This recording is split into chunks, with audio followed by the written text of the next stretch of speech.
Hi, everyone. I'm James Garbutt, And I'm Denny Dumas. and this is the Garbutt Dumas Real Estate Podcast.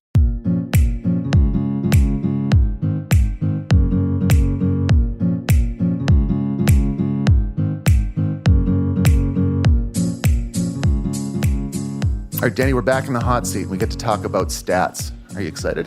Super excited. This is one of my favorite things to talk about. So the Real Estate Board launches every month monthly statistics. There's a Real Estate Board of Greater Vancouver stats package. And I think it's a great thing to look at. I think most realtors look at them. I also think the media looks at them, and a lot of interested real estate nerds out in the world and enthusiasts look at them as well. But I think it's important to highlight that, like the BC assessments, these are kind of more of a guideline of the market. It is a macro look at the market. It does not give you an accurate evaluation of your particular property. They can be a little bit misleading. So the purpose of our chat here is to talk about what we look for, what we think has more weight, and just give you an overall, if anyone listening to this does check out the Real Estate Board stats, just give you some tips on how realtors look at it.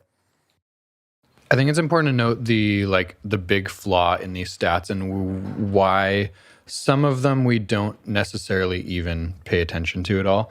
The big flaw is that it takes into account a large area, whether it is a Greater Vancouver stat that you're looking at, or a Vancouver specific, or a Port Moody specific, or a Langley specific, whatever that is. It's taking into account every single family sale in that neighborhood in that time period, whether it's 12 months or 1 month.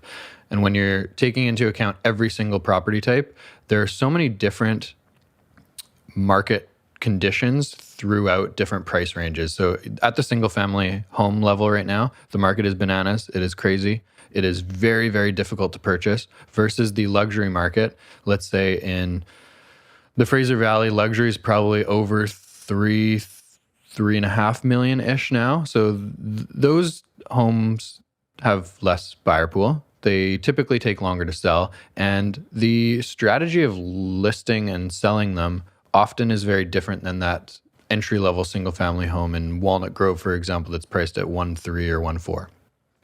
When you are taking on a luxury listing, you know that there's only a handful of people that can afford this. When I'm selling a acre lot in Langley for $5 million with a 8,700 square foot mansion on it. And often those homes are priced slightly above market value with room to negotiate because it's likely going to be one-on-one negotiation. Those homes sit on market longer. There are a lot of homes that have been on market for 100, 200, 300 days that are just well overpriced. And those bring those stats up quite a bit. So it doesn't necessarily give you an accurate depiction of what is currently going on. So maybe we'll just kind of throw out thoughts on each specific stat. To just kind of add to what your comment there was, I think it's important to note that these stats come out on a monthly basis, and they kind of analyze houses, townhouses, condos. And in certain markets, like Burnaby's broken up into 3 markets, Burnaby East, North, and South. New West and Port Moody are kind of smaller cities.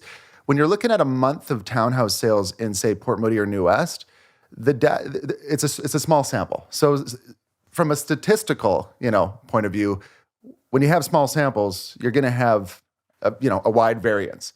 And in New West, the example would be if you're looking at townhouse stats, there's a big difference if the townhouse stats of January were all Queensboro built in the 90s versus, say, Victoria Hill, larger townhomes. In Port Moody, big difference would be, say, Klahani, or Port Moody has some really large townhomes on Heritage Mountain versus some smaller, older ones in, say, College Park.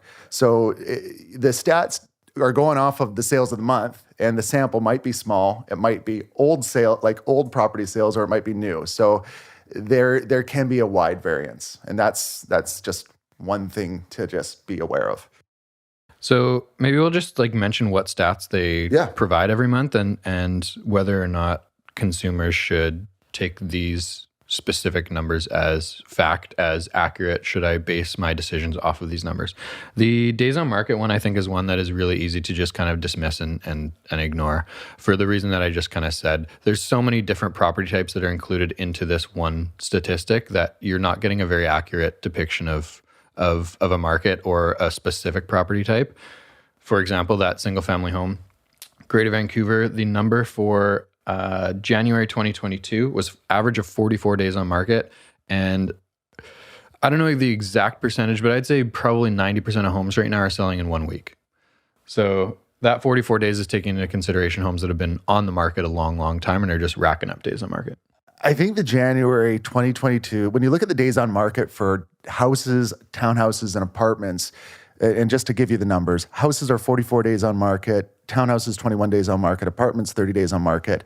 I think the biggest thing that stands out to me is those are averages. And so January is probably one of those months where it's been historic low supply. And so a lot of the lingering listings that didn't sell in November, December ended up selling in January because there's nothing else available. So it really skewed the stats. But I think a more appropriate stat would be the median days on market over the average, because this is a clear indication that, I would say any of the properties getting listed in January and February, not the properties that are on market, the properties getting listed, they would have a much lower days on market.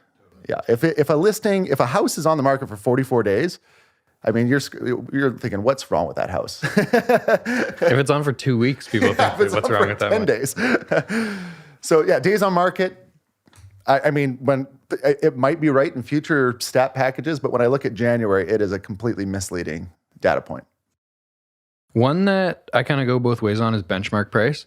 And I'll let you explain what that means for consumers. But why, in these monthly stats, just looking at a benchmark price doesn't mean anything to a consumer in terms of if you're thinking about selling your home this year. Maybe you have an entry-level home, maybe you have a luxury home, but that benchmark price is just somewhere in between those two, likely.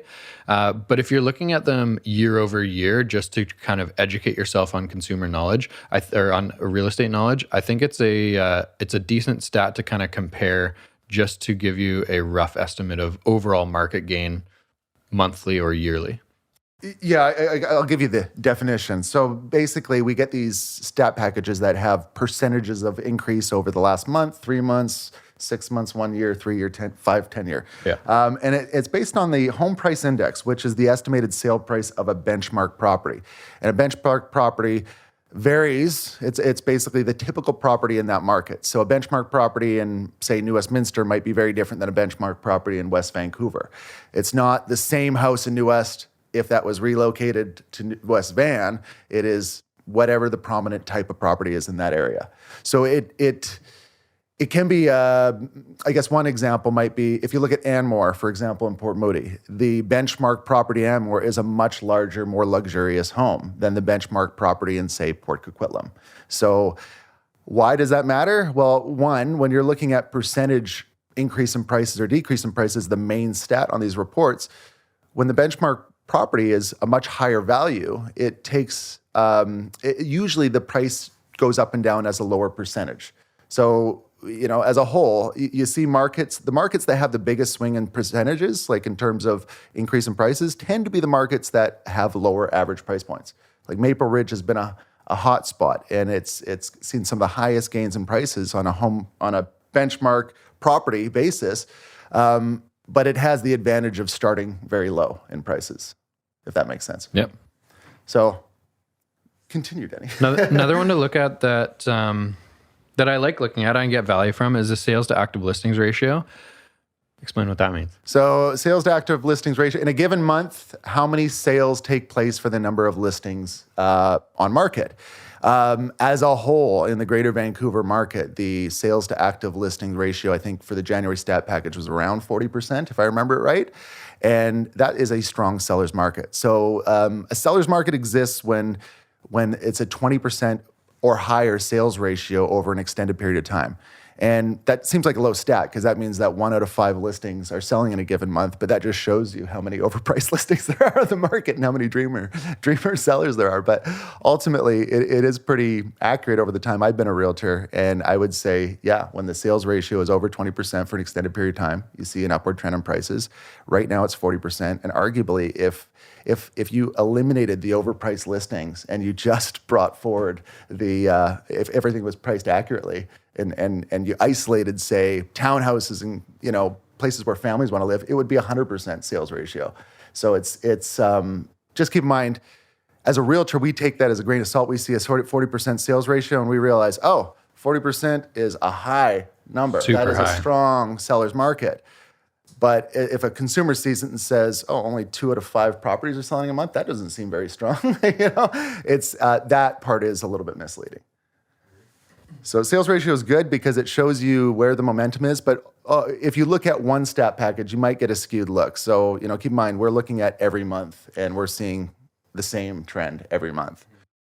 So that number paired with active listings, or how many new listings come up in a month, usually tell you the story or maybe explain the story of why housing prices are increasing, right? So comparatively to last year, the number of homes for sale is down 5%, and the active sales to listing ratio is up at 40% now, which, as we just kind of discussed, is really, really high.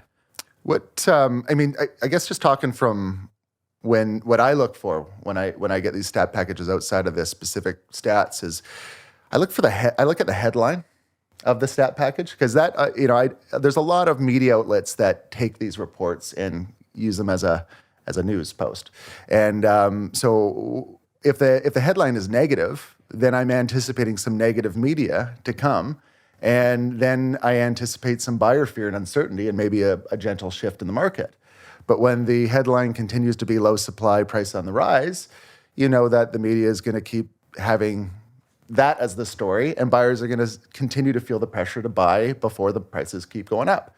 So these can manipulate media, and media can manipulate the feel of the market. I've seen it in the past. So I like looking at the headline. I also like looking at the sales, the number of sales that took place compared to the 10-year average, and year over year. So I like to look at how, say, January sales compared to last January, but knowing last January was busy and a very active January, it's not a great guideline. So January sales this year were 25% above the 10-year average, but they were below last January sales. So if you compare January to January, it's like, okay, it's down. But if you compare January to the 10-year average, it's up 25%. And to me, that's a real big indicator, because the sales, the number of sales that have taken place compared to the 10-year average, it's been above the 10-year average as far as I know, at least until last January. So for the last 13 months, every month has had more sales than the 10-year average. And also, I want to say since around March or maybe April, I believe the listing volume has been below the 10-year average. So it's just, we are in an all-time, like these stat packages are showing that we are, in my career, 14 years, we are in a state where, the inventory is at an all-time low and the sales are just keep trucking with whatever comes available. And that's what causes prices to go up. I went on a tangent there, but so I said, like that. So I like looking at the 10-year average comparison, because that gives me a real good idea of if our sales continue to be over the 10-year average and our listings continue to be down, that means there's no slowing down anytime soon. And then I start rolling into like the big spreadsheet, and I start comparing, which areas did better than others, Maple Ridge versus New West. But I also look at the anomalies between, say, Burnaby East, New West, and Coquitlam, because Burnaby East, New West, and Coquitlam tend to move similarly. But sometimes in the stat packages, there'll be a 10% difference. There'll be a big anomaly, and it'll be, a little bit all over the place. Sorry, Denny. I don't know where I'm going with that. But No, that was great. You gotta. I think we answered the questions. Of what's useful to kind of keep an eye on every month as these stats go out, and what you can just kind of glaze over. I think one headline that stood out to me in the last stat package was, our inventory in the MLS is less than half of what it optimally would be to begin the year. so I don't know what optimal is, but optimal is slow down prices, in my opinion. So it is a very strong seller's market, and there's certain markets that have gone up close to 40% in the last 12 months as their benchmark property.